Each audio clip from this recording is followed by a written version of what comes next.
하겠습니다.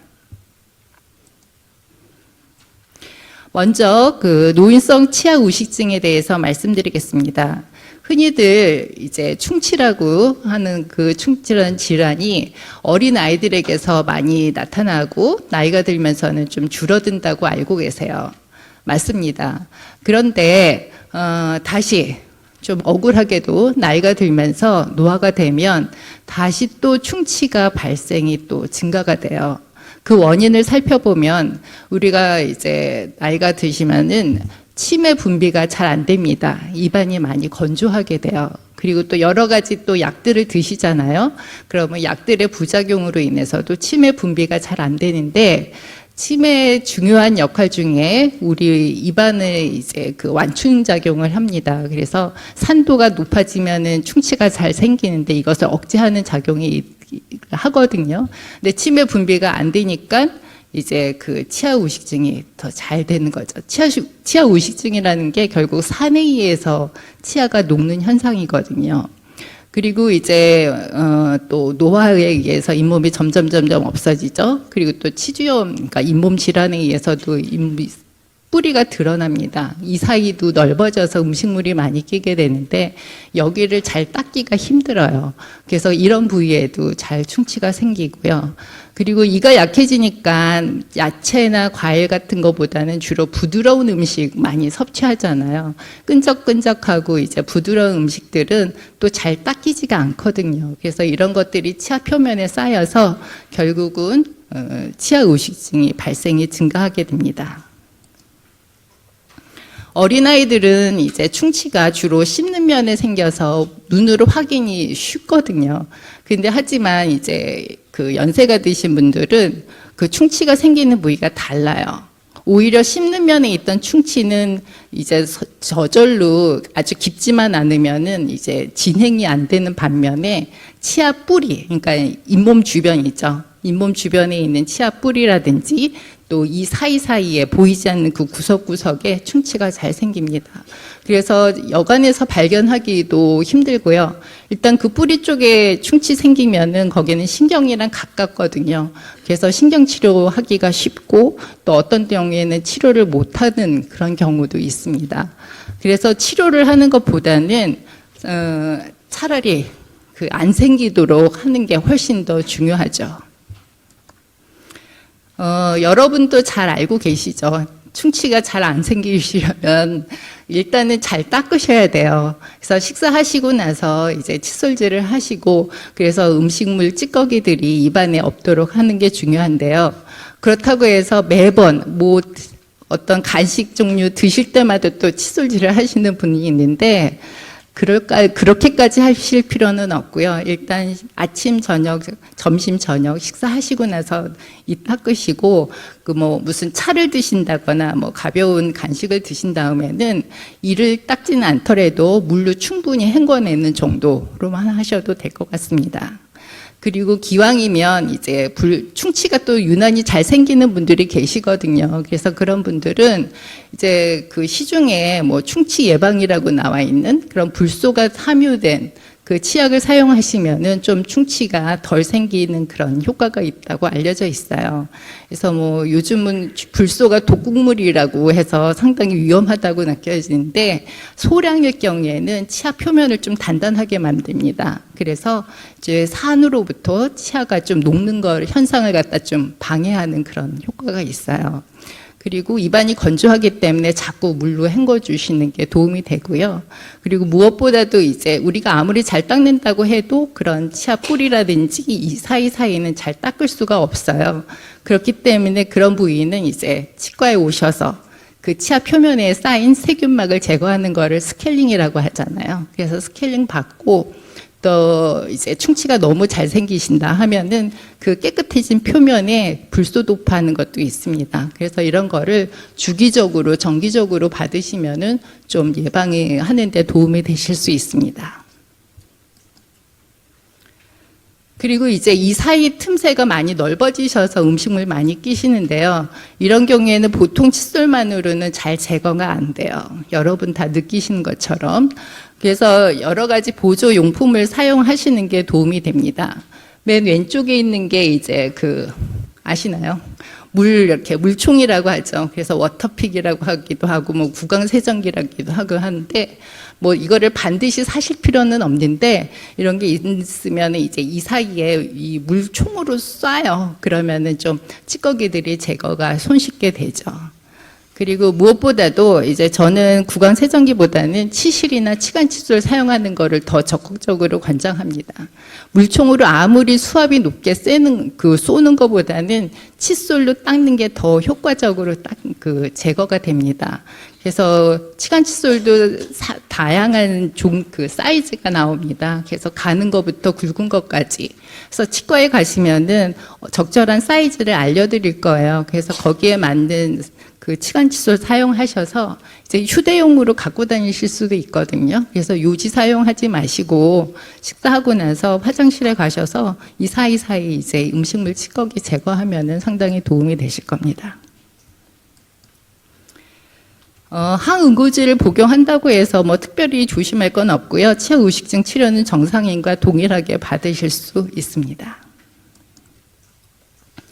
다음 이제 치주염, 잇몸병 또는 풍치라고들 하는 치주염에 대해서 말씀드리겠습니다. 치주염은 잇몸 조직이 만성 염증으로 인해서 서서히 파괴되는 질환이에요. 그래서 그림에서 보듯이 왼쪽은 치아 뿌리를 단단한 잇몸뼈가 완전히 감싸주고 있는 건강한 조직이고요. 오른쪽은 이제 염증이 생기면은 아프지는 않은데 속에 있는 잇몸뼈가 서서히 없어져요. 녹아 없어져요. 근데 웬만큼 녹아 없어지지 않고는 우리가 아프지 않기 때문에 모르는 거죠. 치주염이 생기는 원인은 우리가 칫솔질을 하지만 칫솔질이 잘 안 된 부위에는 치아 표면에 이렇게 빨간색으로 보이는 이런 세균막들이 쌓이게 됩니다. 여기에는 치아 우식증, 충치를 유발하는 그런 세균들도 있고요. 또 잇몸에 염증을 일으키는 세균들도 있습니다. 그래서 이런 것들이 계속 이제 잔존하게 되면은 결국 충치도 생기고 또 잇몸에 염증이 일어나죠. 그렇다면 치주염을 악화시키는 요인들이 몇 가지가 있습니다. 그래서 이런 것들이 어떤 건지 한번 살펴보도록 하겠습니다. 첫 번째가 담배예요. 그래서 담배는 상당히 해롭습니다. 잇몸 질환에도 상당히 해로운데요. 안 피시는 분보다는 담배를 피시는 분들이 치주염이 훨씬 더 빨리 진행이 되고 치료도 효과도 상당히 안 나타나고요. 치료하고 나서도 다시 재발이 잘 됩니다. 요즘 이제 치주염 때문에 이를 빼시고 나서 임플란트 하신 분들 많이 계세요. 근데 임플란트 역시 잇몸병은 똑같이 생깁니다. 그런데 담배를 피시는 분들은 임플란트 하고 나서 담배를 계속 피시면은 역시 잇몸 담배를 안 피시는 분보다 훨씬 잇몸에 염증이 빨리 생기기 때문에 결국은 임플란트 주변에 잇몸뼈가 녹아서 다시 임플란트를 제거해야 되는 그런 안타까운 상황이 발생이 되실 수 있죠. 그래서 이제 지금 임플란트 갖고 쓰고 계시는 분들 많은데 담배는 꼭 끊으시기 바랍니다. 그리고 이제 스트레스 많이 받을 경우에도 좀 염증이 잘 생겨요. 그리고 당뇨 앓고 계신 분들 많으신데 당뇨라고 해서 다 안 좋은 건 아니고요. 혈당이 잘 조절되지 않으면은 잇몸의 염증이 좀 더 많이 나타납니다. 그리고 뭐 영양결핍되거나 아니면 면역 기능이 떨어지는 그런 질환을 갖고 계시거나 골다공증 등 있으면은 또 치주염의 진행이 빠르게 되고요. 또 부모님 중에 치주염으로 인해서 빨리 틀리하신 분들 계시면은 본인도 거기에 속할 가능성이 높아요. 이게 유전이거든요. 그래서 이 유전으로 인해서 치주염이 이제 진행되시는 분들은 보통 증상은 없는데 사춘기부터 시작이 돼요. 그래서 내가 만일에 그렇게 많이 고생하셨다면은 자식들은 증상이 나타나기 전에 뭐 초등학교, 중학교부터 이제 계속 정기적으로 가서 검사하고 또 스케일링하고 뭐 예방적인 치료를 계속 꾸준하게 관리하면은 나이 들어서 고생하지 않습니다. 치주염은 아까도 말씀드린 것처럼 여간에서 증상이 나타나지 않고요. 아주 어느 정도 진행이 되어야만 증상들이 나타납니다. 그래서 내가 불편하지 않다고 해서 잇몸이 항상 건강한 거는 아니죠. 가장 흔히 나타나는 증상이 이를 좀 꼼꼼히 닦고자 할 때 잇몸에서 피가 납니다. 그러면은 무서워서 또 다치 칫솔질을 못하는 경우가 있는데 그러지 마시고 일단은 이제 좀 피가 나들으면 거기가 잘 안 닦였다고 생각하시고요. 거기를 좀 더 많이 닦으시면 그 당시는 피가 나더라도 거기가 깨끗해지면 염증이 줄어들면서 오히려 나중에 잇몸 출혈은 감소가 됩니다. 그리고 이제 입에서 냄새가 날 때가 있고요. 간혹 이가 들떠서 음식을 씹기가 불편하거나 또 피곤할 때 잇몸이 부었다가 가라앉습니다. 그래서 이제 여기서 알으실 거예요. 처음에 들떠서 식사를 못 하시겠고 또 잇몸이 부어갖고서 이제 치과를 가야지 하고 이제 마음을 먹고 계셨다가 며칠 지나면 또 가라앉거든요. 그러면 이제 안 가도 되는구나 그렇게 생각하시면 하고 계실 수 있는데요. 그러시면 안 돼요. 이제 염증을 일으키는 원인이 잠시 이제 소강 상태였다고 보고요. 다시 언제든지 염증이 일어나실 수 있기 때문에 근본적으로 이제 가셔야 됩니다. 이런 증상 많으실 거예요. 이 사이에 이렇게 틈이 많이 벌어지는 거. 그래서 이제 이거는 잇몸뼈가 많이 없어지면 이 사이에 틈새가 생기는 건데요.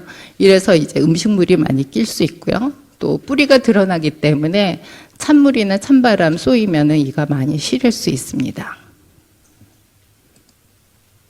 이제 거짓 말기에 들어가면 이를 잡아 뿌리를 지탱해주고 있는 잇몸뼈가 많이 없어지게 되면은 결국 이가 흔들리게 돼서 이제 씹지도 못하고 결국은 저절로 빠지는 현상이 나타나고요. 또 앞니 같은 경우에는 점점 제 위치를 갖다 유지하려는 힘이 약해지니까 앞으로 점점 뻐드렁니가 됩니다. 항응고제를 복용하고 계시면 일반적으로 출혈 성향이 증가가 돼요. 다 알고 계시죠? 그런데 거기에 이제 치주염이 있을 경우에는 다른 사람보다 좀 더 잇몸에서 피가 나는 현상들이 많이 나타나죠. 그래서 이제 잇몸에서 피가 나시는 분들은 내가 치주염이 있구나. 그래서 치과에 가셔서 치료를 받으셔야 됩니다. 치료에 대해서 말씀드리겠습니다. 개인 병원에 가셔도 되고요. 만일에 종합병원에 가신다면 치주과로 가시면 됩니다. 가셔서 방사선 검사하고 여러 가지 임상 검사를 통해서 어느 상태인지를 진단을 하게 됩니다. 그리고 저희가 치과 치료하기 전에 심장내과 주치의 선생님한테 몇 가지 문의를 하게 돼요. 그래서 한 가지, 첫 번째는 이제 항우고제를 복용이 중단 가능한지, 그리고 그 다음에 치료 전에 예방적으로 항생제를 복용하셔야 되는지, 이 두 가지에 대해서 가장 흔하게 이제 문의를 드리거든요. 그래서 간혹 이제 시간 단축을 위해서 하신다면은 치과 가시기 전에 아예 심장내과 담당 선생님한테 이 두 가지를 갖다가 여쭤보세요. 그리고서는 치과에 가시면은 좀 더 치료를 갖다가 빨리 받으실 수 있을 겁니다. 그래서 염증이 심한 상태에서 스케일링을 받거나 또는 이를 빼거나 또는 잇몸 수술이나 임플란트 수술한 후에는 당연히 잇몸에서 피가 납니다. 근데 이제 많이 나기 때문에 문제가 되는 거죠. 그래서 이런 치료를 할 때는 저희가 주치의 선생님이랑 상의하에 끊으실 수 있다면 항응고제를 한 2, 3일 정도 끊게 하고 그리고 나서 치과 치료 받으신 다음 날부터 다시 복용하도록 합니다. 근데 이제 어떤 경우에는 항응고제 복용 중단이 어려운 경우가 있어요. 그럴 때는 이런 치료는 가능한 연기하게 되고요. 또 이제 주치의 선생님이 그러면 무슨 헤파린 같은 다른 약으로 대체하실 수 있다고도 답변을 주세요. 그러면 그런 경우에는 그 약으로 대체하고 치료를 하게 됩니다. 아스피린이나 이제 플라빅스 같은 항혈소 판제를 드시는 분들은 원칙은 가급적이면 끊지 않고 복용한 상태에서 치료를 받으라고 하시는데요.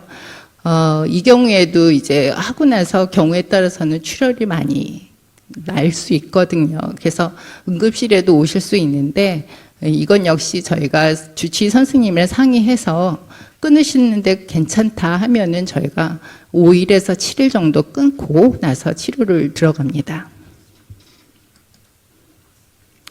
항응고제를 복용을 중단이 불가능한 경우가 있어요. 예를 들어서 심근경색이 발생하거나 뇌졸중이 일어난 지 6주 이내, 또 일반 스텐트 시술이나 관상동맥 우회수를 받은 지는 6주 이내, 뇌혈관 스텐트 시술은 6개월 이내, 약물 스텐트 시술은 1년 이내에는 절대 끊으시면 안 되거든요. 그래서 그 아까 말씀드린 그런 치료는 받으실 수 없게 되는 거죠. 두 번째로 이제 예방적 항생제를 드셔야 되는지 안 드셔도 되는지 그런 거를 여쭤보게 되는데요. 선천성으로 이제 심장에 기형이 있는 분 또는 인공 판막으로 대체하신 분들 또 이제 심장 판막에 질환이 있는 분들 또 옛날에 심내막염을 앓고 계셨던 그런 경험이 있으신 분들은 이제 출혈이 예상되는 치과 치료, 예를 들어서 잇몸 치료, 이를 빼거나 또는 신경 치료도 여기에 속합니다. 그다음에 구강내 수술 같은 거 할 때 1시간 전에 좀 다량으로 예방적 항생제를 복용하셔야만 됩니다. 그래서 내가 어떤 경우에 속하는지 알고 계셔야 돼요. 그래서 물어보세요. 그래서 나는 치과 치료 받을 때 항생제 꼭 복용해야 되나요? 하고 물어보시면은 말씀해 주실 거예요. 그래서 귀담아 들으고 계셨다가 항상 치과 가실 때 꼭 말씀해 주시기 바랍니다. 그래서 이런 의뢰 결과를 확인한 후에 저희가 치료를 시작하는데요.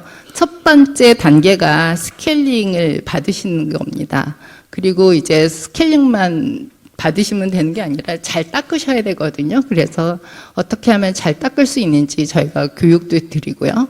그 다음 2단계에서 상태에 따라서 잇몸 치료 들어가고 또 필요에 따라서는 먹는 약도 저희가 처방을 하게 됩니다. 그리고 치료가 완전히 어느 정도 일단락된 후에도 재발되기가 쉽기 때문에 이런 재발 방지를 위해서 항상 정기적으로 평생 동안 치과에 이제 가셔서 검사 받고 스케일링 받으시고 또 필요하면은 그 추가적으로 치료를 받으시는 게 좋습니다. 이거 잇몸 치료 전 상태인데요. 이 표면에 이렇게 하얗게 보이는 게 치석이에요. 그 세균들이 시간이 지나면 딱딱하게 변하는데 이런 걸 볼 수가 있고요. 이걸 이제 다 제거하니까 깨끗하게 됐는데 문제는 이 사이에 구멍이 생겼어요. 그래서 이거 왜 내가 이렇게 좋아지려고 받았는데 왜 이 사이에 구멍이 생기는지 그러면서 가끔 오해하시는 분도 계시거든요. 근데 이거는 이것들 때문에 결국 치석이나 치태 때문에 잇몸이 주저앉아서 이렇게 나타나는 현상입니다. 여기 보시면은 잘 못 닦으니까 이 표면에 좀 누렇게 그 세균막이 쌓이고요. 그 위로 이제 잇몸이 약간 뻘겋게 부어 있어서 이런 경우에 건드리기만 해도 피가 납니다. 근데 이런 거를 다 제거했더니 이렇게 붉은색이었던 잇몸이 핑크색으로 변했어요. 그리고 건드려도 피 안 났고요. 이거는 초기에 치료를 받았기 때문에 이 사이에 그 틈새는 없습니다. 잇몸 치료 받으신 다음에 다음과 같은 증상들을 경험하실 수 있어요. 첫 번째가 잇몸 출혈인데요. 염증이 심한 상태에서 잇몸 치료를 받거나 또 수술이 좀 수술 정도에 따라서 받고 나신 후에 잇몸 출혈이 한 2, 3일 정도 지속되실 수 있습니다. 근데 이게 조금씩 나는 거는 크게 걱정 안 하셔도 되고요. 근데 출혈이 심할 때는 가장 좋은 거는 집에 갔는데 피가 계속 많이 난다. 그러면은 저희가 이제 가실 때 꺼즈를 갖다가 보통 같이 드려요. 그래서 소독된 꺼지를 그 피가 나는 부위에 대고 손가락으로 누르고 계시거나 아니면 물고 계시면은 거기가 서서히 압박이 되면서 지혈이 되세요. 그래서 저희가 그런 분들이 오셔도 제일 먼저 하는 게 이거거든요. 꺼주 물고 계신 거. 그리고 이제 만일에 수술 부위 하셨다면 그 수술 부위, 얼굴 부위에 얼음찜질 하시는 것도 상당히 도움이 되시는데, 너무 피가 많이 나서 너무 걱정된다 하시면 어쩔 수 없이 응급치료 나오셔서 응급치료 받으셔야 되죠. 그리고 흔히 일어나는 증상입니다. 스케일링 받았더니 이가 갑자기 더 시리시다는 그런 증상들인데요. 이거는 이제 치석이 많거나 입뿌리가 드러난 경우에 흔히 나타나고요. 치석을 제거하면 찬물이 직접 입뿌리에 닿으면서 시린 것을 느끼게 되는 것이지 이가 약해지는 것은 아닙니다. 그래서 시간이 지나면 또 이런 시린 증상은 또 없어지게 됩니다. 또 이 사이 음식물이 많이 끼는 거 느끼실 수 있어요. 그래서 이거는 아까 사진에서 보여드린 것처럼 잇몸뼈가 많이 상해서 손상돼서 나타나는 경우고요. 부었던 잇몸에 부기가 빠지면서 이 사이가 벌어진 것처럼 느껴지지만 이건 염증이 줄어들고 건강이 회복되어 나타나는 현상입니다. 마지막으로 요점 정리해드리겠습니다. 일단 잇몸에서 피가 나면 혼자 뭘 이렇게 하실 생각하지 마시고요. 치과에 가셔서 정밀 검사 받으시고요. 치과 의사랑 내과 주치의 협진하에 이제 적절한 상태에 맞는 치료를 받으시기 바랍니다. 혼자서 약국에 요즘 선전하는 약들 많잖아요. 잇몸이 좋아지는 약들 선전 많이 하는데 이 약만 복용하시면은 절대 원인 치료가 안 되기 때문에 치주염은 악화됩니다. 그리고 당뇨병이 있으신 분들은 혈당 조절하는 거 상당히 중요하고요.